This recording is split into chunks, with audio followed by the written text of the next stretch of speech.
Hello दोस्तों, स्वागत है हमारे यूट्यूब चैनल एस टू संग्राम में। आप लोग का स्वागत है।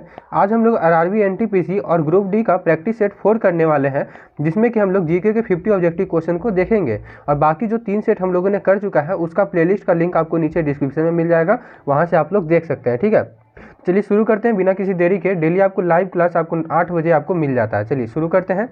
तो पहला नंबर क्वेश्चन से शुरू करते हैं। तो पहला नंबर क्वेश्चन बोलता है कि हड़प्पा सभ्यता के भवनों और संरचनाओं का अध्ययन करने के लिए एक शिक्षक को अपने विद्यार्थियों को भारत के निम्नलिखित में से किन राज्यों की यात्रा पर ले जाना चाहिए। बोला जा रहा है कि हड़प्पा सभ्यता के बारे में अगर बच्चों को कुछ सिखाना है, बच्चों को कुछ दिखाना है, तो एक शिक्षक को उन विद्यार्थियों को कहाँ लेकर जाना चाहिए, ये पूछा जा रहा है आपको। तो ऑप्शन है तमिलनाडु, आंध्र प्रदेश, बंगाल या उड़ीसा, और गुजरात और राजस्थान, या सिक्किम और त्रिपुरा। तो बताइए करेक्ट आंसर कौन सा होता है। तो गुजरात और राजस्थान में उन बच्चों को ले जाना चाहिए। सी नंबर आपका बिल्कुल करेक्ट आंसर हो जाएगा।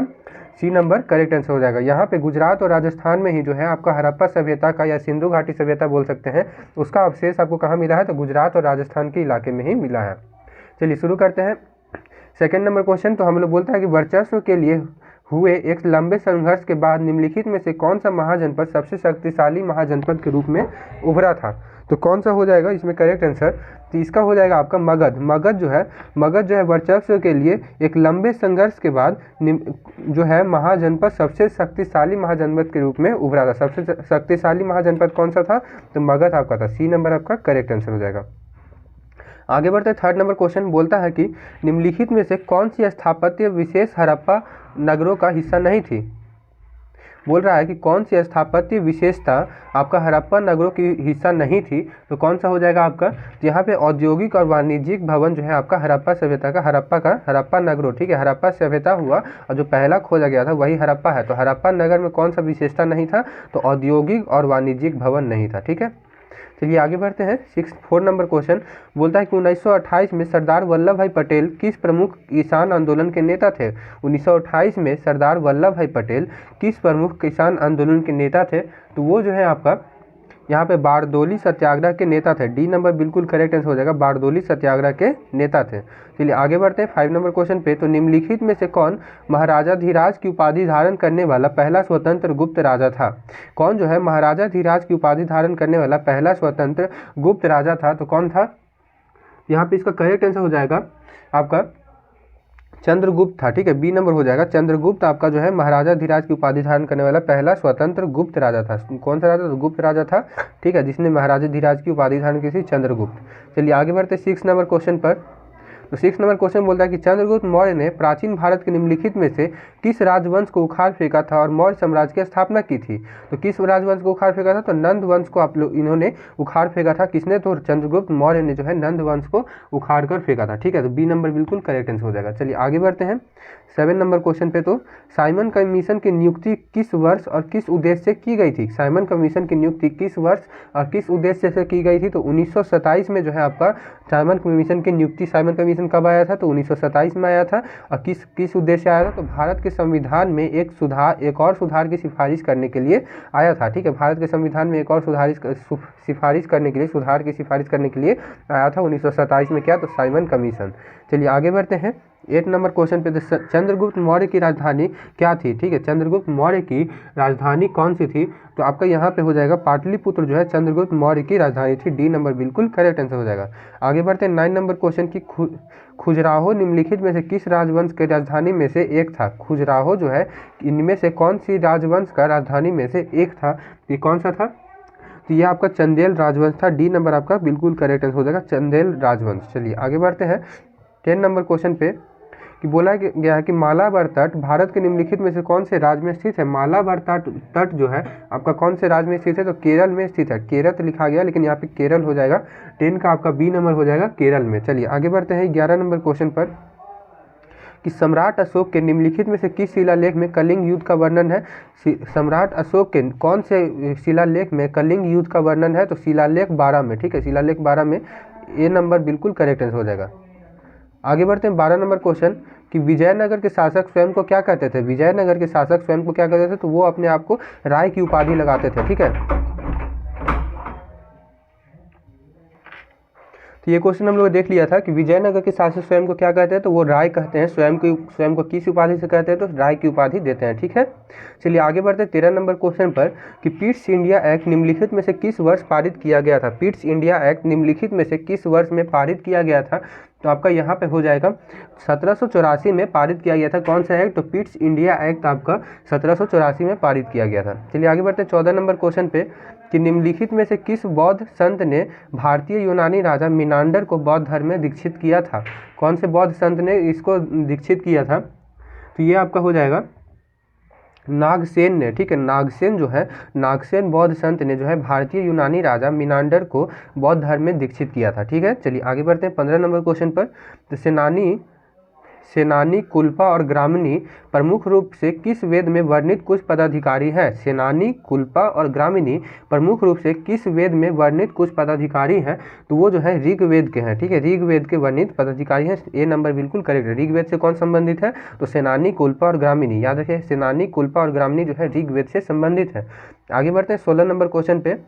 तो निम्नलिखित में से किस संगठन का संबंध विनायक दामोदर सावरकर से नहीं था। कौन से संगठन का संबंध जो है विनायक दामोदर सावरकर से नहीं था, तो कौन से संगठन का नहीं है, तो अभिनव भारत समाज। ठीक है, अभिनव भारत समाज जो है आपका विनायक दामोदर सावरकर से संबंधित नहीं था। चलिए आगे बढ़ते हैं 17 नंबर क्वेश्चन कि कौटिल्य ने 7 अंगों वाले राज्य को समझने के लिए सप्तांग राज्य का अवधारणा का उल्लेख किया है। उनमें एक से एक अंग दंड है, जिसका अर्थ क्या है। सिंपल पूछा जा रहा है कि अंग दंड का आपका अर्थ क्या हो गया, दंड का अंग आपका अर्थ क्या होता है, ये पूछा जा रहा है। तो दंड का अर्थ है आपका सेना। ठीक है, उन्होंने 7 अंगों वाले राज्य को समझने के लिए सप्तांग के राज्य की अवधारणा की थी, जिसमें से एक अंग जो है दंड के रूप में बताया था, जिसका मतलब होता है सेना। चलिए आगे बढ़ते हैं, 17 का ए नंबर हो जाएगा। अब 18 नंबर क्वेश्चन देखते हैं। बोलता है कि भारतीय भाषा समाचार पत्रों की स्वतंत्रता को सीमित करने के लिए ब्रिटिश भारत में वर्नाक्यूलर प्रेस एक्ट, कौन सा एक्ट, तो वर्नाक्यूलर प्रेस एक्ट किस वर्ष लागू किया गया था, तो 1878 में आपका लागू किया गया था। वर्नाक्यूलर प्रेस एक्ट कब लागू किया गया था, तो 1878 में। क्यों लागू किया गया था, तो भारतीय समाचार पत्रों को जो है स्वतंत्रता को सीमित करने के लिए, ताकि वो अपनी मर्जी से कुछ भी नहीं छाप सकते हैं। चलिए आगे बढ़ते हैं 19 नंबर क्वेश्चन कि 1156 ईस्वी में जैसलमेर का किला किसने बनवाया था। 1156 ईस्वी में जैसलमेर का किला किसने बनवाया था, तो रावल जैसल ने बनवाया था। D number Jaisalmer. याद रखिए जैसलमेर मतलब जैसल यहाँ भी है, तो याद रखिए कि रावल जैसल ने बनाया था। कब बनाया था, तो 1156 में जैसलमेर का किला। चलिए आगे बढ़ते हैं 19 के बाद 20 नंबर क्वेश्चन, भारत में निम्नलिखित में से किस प्रकार की सड़कों पर सबसे अधिक सड़क यातायात होता है। निम्नलिखित में से किस प्रकार की सड़कों पर सबसे अधिक यातायात होता है, तो इसमें हो जाएगा राष्ट्रीय राजमार्ग। ठीक है, राष्ट्रीय राजमार्ग बी नंबर बिल्कुल करेक्ट आंसर हो जाएगा 20 का बी नंबर।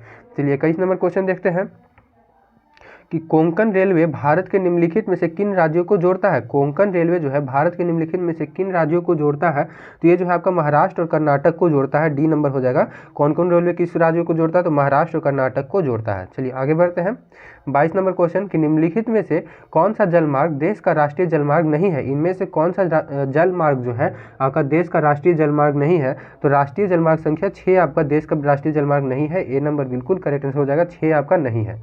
आगे बढ़ते हैं 23 नंबर क्वेश्चन पे। तो 23 नंबर क्वेश्चन बोलता है कि भारत की वर्ष 2011 की जनगणना के अनुसार निम्नलिखित में से किस राज्य का लिंगानुपात सबसे अधिक है। सबसे अधिक लिंगानुपात किसका है, तो ये आपका हो जाएगा आंध्र प्रदेश का सबसे अधिक लिंगानुपात है। 23 का सी नंबर हो जाएगा। आगे बढ़ते हैं, लिंगानुपात किसका सबसे अधिक है, तो आंध्र प्रदेश का।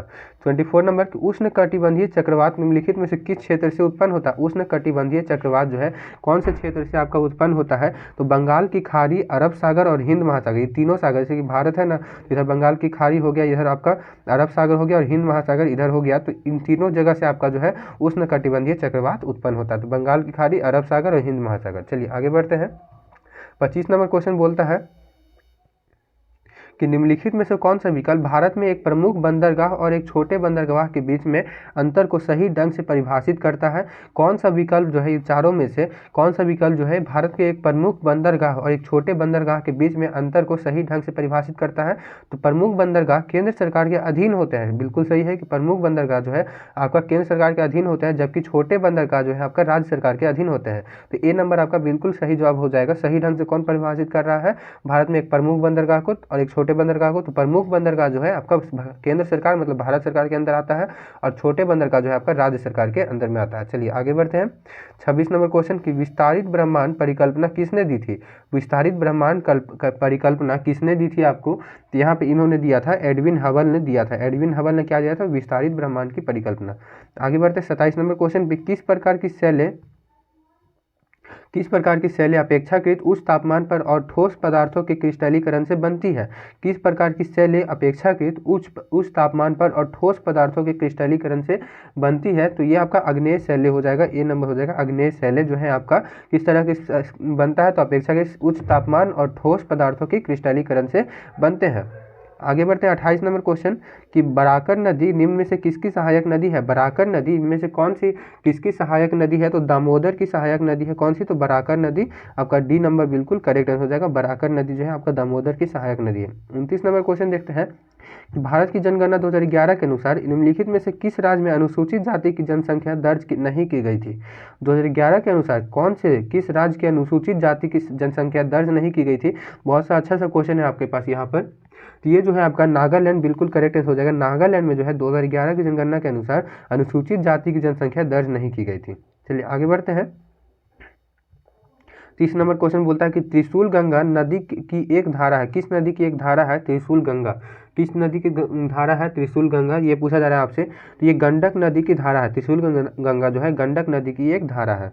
आगे बढ़ते हैं 31 नंबर क्वेश्चन कि भारतीय कृषि अनुसंधान परिषद ICAR ने संयुक्त राज्य अमेरिका के कृषि विभाग USDA मृदा वर्गीकरण के अनुसार भारतीय मृदा को कितनी श्रेणियों में वर्गीकृत किया है? पूछा जा रहा है कि भारत की मिट्टी को कितने भागों में बांटा गया है? तो ये भारत की मिट्टी को 8 भागों में बांटा गया। कितने भागों में? तो 8 भागों में भारत की मिट्टी को बांटा गया। किसके अनुसार? तो भारतीय कृषि अनुसंधान परिषद के अनुसार, आपका यहाँ पे अमेरिका के कृषि विभाग के अनुसार। ठीक है, इससे याद है, मोटा मोटी याद रखिए कि 8 भागों में भारत की मिट्टी को आपको बांटा गया है। चलिए 32 नंबर क्वेश्चन देखते हैं कि भारत में निम्नलिखित में से कौन सा राष्ट्रीय जलमार्ग सबसे लंबा है? कौन सा राष्ट्रीय जलमार्ग आपका सबसे लंबा है भारत में? तो ये आपका हो जाएगा गंगा भागीरथी हुगली नदी प्रणाली। ठीक है, कौन सा? तो गंगा भागीरथी हुगली नदी प्रणाली, जिसको हल्दिया इलाहाबाद बोलते हैं। हल्दिया इलाहाबाद राष्ट्रीय जलमार्ग जो है आपका सबसे लंबा मार्ग है। ठीक है, गंगा भागीरथी हुगली नदी प्रणाली। आगे बढ़ते हैं 33 नंबर क्वेश्चन कि भारत की वर्ष 2011 की जनगणना के अनुसार किस राज्य में हिंदुओं की जनसंख्या सबसे अधिक है? हिंदुओं की संख्या सबसे अधिक है, तो ये आपका हो जाएगा उत्तर प्रदेश में। ठीक है, डी नंबर हो जाएगा। उत्तर प्रदेश में आपका हिंदुओं की जनसंख्या सबसे अधिक है। ठीक है, आगे बढ़ते हैं 34 नंबर क्वेश्चन के निम्नलिखित में से कौन सा राज्य कम वर्षा वाले क्षेत्र के अंतर्गत आता है? कौन सा राज्य जो है आपका कम वर्षा के वाले क्षेत्र के अंदर आता है? तो कौन सा हो जाएगा? तो यहाँ पे गुजरात आपका कम वर्षा वाले क्षेत्र में आता है। सी नंबर बिल्कुल करेक्ट आंसर है। आगे बढ़ते हैं 35 नंबर क्वेश्चन कि उत्तर हिंद महासागर में से सबसे बड़ा सागर कौन सा है जो लगभग 3.86 मिलियन वर्ग किलोमीटर के क्षेत्रफल में फैला है? ये पूछ रहा है कि उत्तर हिंद महासागर में से सबसे बड़ा सागर कौन सा है जो लगभग 3.86 मिलियन आपका वर्ग किलोमीटर के क्षेत्रफल में फैला हुआ है? तो ये आपका हो जाएगा अरब सागर हो जाएगा। सी नंबर बिल्कुल करेक्ट आंसर, अरब सागर। कितना में फैला है? तो 3.86 मिलियन किलोमीटर। आगे बढ़ते हैं 36 नंबर क्वेश्चन की भारत की वर्ष 2011 की जनगणना के अनुसार 7 सिस्टर राज्यों में किस राज्य की साक्षरता दर सबसे अधिक है? तो आपका मिजोरम में। ठीक है, डी नंबर बिल्कुल करेक्ट आंसर हो जाएगा, मिजोरम में। ठीक है, चलिए आगे बढ़ते हैं 37 नंबर क्वेश्चन कि निम्नलिखित में से कौन सा संवैधानिक निकाय अखिल भारतीय सेवाओं के लिए भर्तियां करता है? अखिल भारतीय निकाय जो है, कौन सा संवैधानिक निकाय अखिल भारतीय सेवाओं के लिए भर्तियां निकालता है, आपका भर्तियां कराता है, ये सारी चीज़ें? तो ये आपका कौन सा हो जाएगा? तो संघ लोक सेवा आयोग। ठीक है, संघ लोक सेवा आयोग UPSC। ठीक है, चलिए आगे बढ़ते हैं 38 नंबर क्वेश्चन कि निम्नलिखित में से कौन सा आयोग किसी जाति या समुदाय के हितों की रक्षा नहीं करता है? कौन सा आयोग जो है आपका किसी जाति या समुदाय के हितों की रक्षा नहीं करता है? तो कौन नहीं करता है आपका? तो राष्ट्रीय अनुसूचित जाति आयोग ये नहीं होगा, ये तो रक्षा करेगा ही, यहाँ पे नाम से ही पता चल रहा है। फिर राष्ट्रीय पिछड़ा वर्ग आयोग, राष्ट्रीय अनुसूचित जनजाति आयोग, ये सब तो ठीक है, लेकिन ये तो आपका करेगा, ये भी करता है, ये भी करता है, लेकिन कौन नहीं करता? तो भारतीय वित्त आयोग आपका नहीं करता। तो इसलिए बी नंबर बिल्कुल सही जवाब हो जाएगा। यहाँ पे नहीं पूछ रहा है तो कौन रक्षा नहीं करता? तो भारतीय वित्त आयोग, बी नंबर बिल्कुल करेगा, ये अलग है सिस्टम इसका। आगे बढ़ते हैं 39 नंबर क्वेश्चन कि शिक्षा का अधिकार भारतीय संविधान के निम्नलिखित में से किस अनुच्छेद में दिया गया है? कौन से अनुच्छेद में शिक्षा का अधिकार बताया गया है? ये जो है आपका अनुच्छेद 21A में बताया गया है शिक्षा का अधिकार। ठीक है, आगे बढ़ते हैं 40 नंबर क्वेश्चन पे कि निम्नलिखित में से कौन सा अनुच्छेद 14 वर्ष से कम उम्र के बच्चों को कारखानों में नियोजित करने से रोकता है। कौन सा अनुच्छेद जो है 14 वर्ष से कम उम्र के बच्चों को कारखानों में नियोजित करने का आपका निर्देश देता है। तो ये कौन सा हो जाएगा, तो अनुच्छेद 24 में लिखा गया, ये अनुच्छेद 24 में बताया गया है, जिसमें 14 वर्ष से कम बच्चों को काम नहीं करना है। आगे बढ़ते हैं 41 नंबर क्वेश्चन कि जीवन और व्यक्तिगत स्वतंत्रता के संरक्षण का अधिकार भारतीय संविधान के किस अनुच्छेद के तहत दिया गया है। जीवन और व्यक्तिगत स्वतंत्रता किस भारतीय संविधान के किस अनुच्छेद में बताया गया है, तो ये आपका हो जाएगा अनुच्छेद 21 में बताया गया है। ए नंबर हो जाएगा अनुच्छेद 21। आगे बढ़ते हैं 42 नंबर क्वेश्चन कि भारतीय संविधान का कौन सा अनुच्छेद कानून के समक्ष समानता से संबंधित है। कानून के समक्ष समानता से संबंधित कौन सा अनुच्छेद है, तो ये आपका हो जाएगा अनुच्छेद 14। ठीक है, सी नंबर बिल्कुल सही जवाब हो जाएगा अनुच्छेद 14। आपके बाद बात करते हैं हम लोग 43 नंबर क्वेश्चन। सभी अभी पॉलिटी का क्वेश्चन आएगा कि निम्नलिखित में से कौन सा एक संवैधानिक निकाय नहीं है। इनमें से कौन सा जो है एक संवैधानिक निकाय नहीं है, तो भारतीय रिजर्व बैंक जो है आपका संवैधानिक निकाय नहीं है। भारतीय रिजर्व बैंक के बारे में कुछ भी नहीं बताया गया संविधान में। ठीक है सॉरी। चलिए 44 नंबर क्वेश्चन बोलता है कि वित्त आयोग का गठन किस अनुच्छेद के तहत किया गया था। वित्त आयोग का गठन किस अनुच्छेद के तहत किया गया था, तो ये आपका हो जाएगा वित्त आयोग का गठन आपका किस अनुच्छेद के तहत किया गया था, तो 280 अनुच्छेद 280 के तहत किया गया था। चलिए आगे बढ़ते हैं 45 नंबर क्वेश्चन की निम्नलिखित में से किस अधिनियम ने ब्रिटिश भारत में संघीय न्यायालय की स्थापना का प्रावधान किया था। किस अधिनियम में, किस संविधान अधिनियम में जो है आपका ब्रिटिश भारत में संघीय न्यायालय का स्थापना का प्रावधान दिया था, ये बताइए आप लोग कौन सा करेक्ट आंसर हो जाएगा।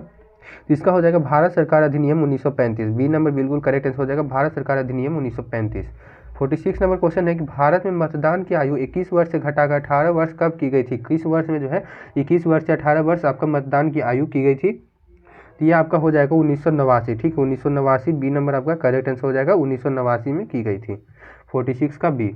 फिर 47 नंबर क्वेश्चन देखते हैं कि निम्नलिखित में से कौन सा एक संवैधानिक निकाय नहीं है। ठीक है, निम्नलिखित में से कौन सा एक संवैधानिक निकाय नहीं है, तो राष्ट्रीय अल्पसंख्यक आयोग जो है आपका संवैधानिक निकाय नहीं है। बी नंबर बिल्कुल सही जवाब हो जाएगा। कौन कौन है, तो भारत के महान न्यायवादी, भाषाई अल्पसंख्यकों के लिए विशेषाधिकार, सही बात है, नियंत्रक एवं महालेखा परीक्षा। ठीक है, आपका कौन सा नहीं है, तो राष्ट्रीय अल्पसंख्यक आयोग, बी नंबर। 48 नंबर क्वेश्चन देखते हैं कि 1919 के भारत सरकार अधिनियम के अंतर्गत केंद्रीय विधानसभा का कार्यालय कितना होता है।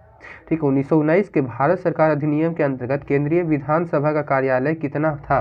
ठीक है, तो कितना था आपका यहाँ पे, तो 3 वर्ष का था। ठीक है, डी नंबर हो जाएगा। किसके अनुसार, तो 19 था। 19 के भारत सरकार अधिनियम के अंतर्गत केंद्रीय विधानसभा का कार्यकाल कितना था, तो 3 वर्षों का था। 49 नंबर क्वेश्चन देखते हैं कि संविधान का अंतिम व्याख्याता कौन होता है। संविधान का अंतिम व्याख्याता कौन होता है, तो सर्वोच्च न्यायालय सुप्रीम कोर्ट होता है। ए नंबर। आगे बढ़ते इंपॉर्टेंट क्वेश्चन है कि संविधान का अंतिम व्याख्याता कौन होता है, तो आपका सर्वोच्च न्यायालय। चलिए 50 number question, last number question देखते हैं कि भारत के संविधान का निम्नलिखित में से कौन सा अनुच्छेद मौलिक अधिकारों के परिवर्तन को सुनिश्चित करने के लिए उपाय प्रदान करता है। भारत के संविधान का निम्नलिखित में से कौन सा अनुच्छेद मौलिक अधिकारों के परिवर्तन को सुनिश्चित करने का उपाय प्रदान करता है, तो अनुच्छेद 32 ये चीजें बात बताता है। ठीक है, अनुच्छेद 32 ए नंबर आपका करेक्ट आंसर हो जाएगा। किस अनुच्छेद 32 किससे संबंधित है, तो मौलिक अधिकारों के परिवर्तन में। ठीक है, मौलिक अधिकारों के परिवर्तन में आपका कौन सा संबंधित है, तो अनुच्छेद 32। ठीक है, यहाँ से हम लोग 50 क्वेश्चन कंप्लीट हो गया है। फिर नेक्स्ट हम लोग प्रैक्टिस सेट में मिलेंगे। 4 प्रैक्टिस सेट हम लोग का कंप्लीट हो चुका है।